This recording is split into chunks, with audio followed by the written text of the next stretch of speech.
ঘরে যদি মাত্র কয়েক পিস চিকেনের টুকরো থাকে আর কিছু বেসিক উপকরণ, তাহলে আপনিও আমার মতো এত সুন্দর একটি রেসিপি তৈরি করে নিতে পারবেন, যেটি খেতে হয় অনেক সুস্বাদু।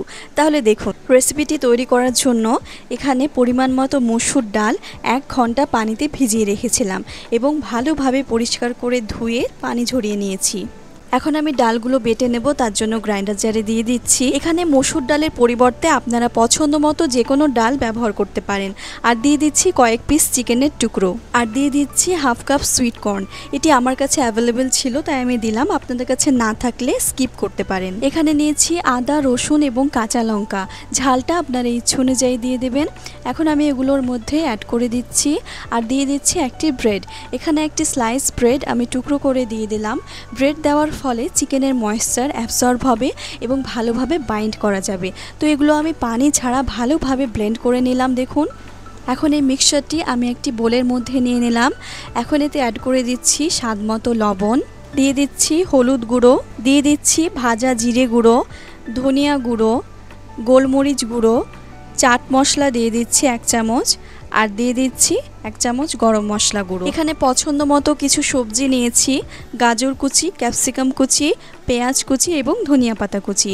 এবারে সমস্ত সবজি এর মধ্যে অ্যাড করে দিচ্ছি, দিয়ে দিলাম ধনিয়া পাতা কুচি।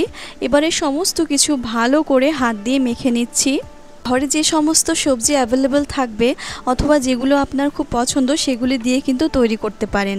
তো মিক্সচারটি আমার এখানে তৈরি হয়ে গেছে। এটি 10 মিনিট আমি রেস্টে রেখেছিলাম। ফিরে আসলাম 10 মিনিট পর। এখন কড়াইয়ে দিয়ে দিচ্ছি পরিমাণ মতো তেল। তেল মিডিয়াম গরম হয়ে গেছে। এখন আমি চিকেনের মিক্সচার থেকে একে একে বড়ার শেপে দেখুন তেলের মধ্যে দিয়ে দিচ্ছি ফ্রাই করার জন্য। এখানে আপনারা ইচ্ছে মতো যে কোনো শেপ দিয়ে দিতে পারেন। গ্যাসের ফ্লেমটি মিডিয়াম রেখে আমি বড়াগুলি ভেজে নেব।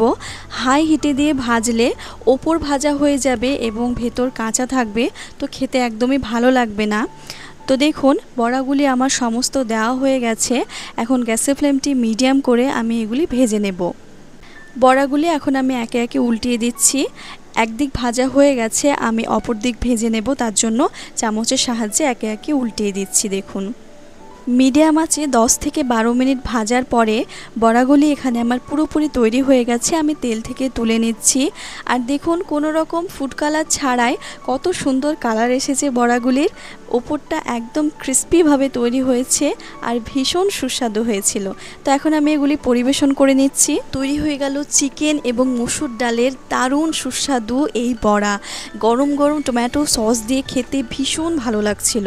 ওপরটা ক্রিস্পি এবং ভেতরটা সফট। চাইলে ইভিনিং স্ন্যাক্সে অথবা গরম ভাতের সাথে কিন্তু আপনারা এটি বানিয়ে খেতে পারেন, ভীষণই ভালো হয় খেতে। এরকমই আরও সুন্দর সুন্দর নতুন রেসিপি দেখার জন্য আমার চ্যানেলটি সাবস্ক্রাইব করে আমার পাশে থাকুন।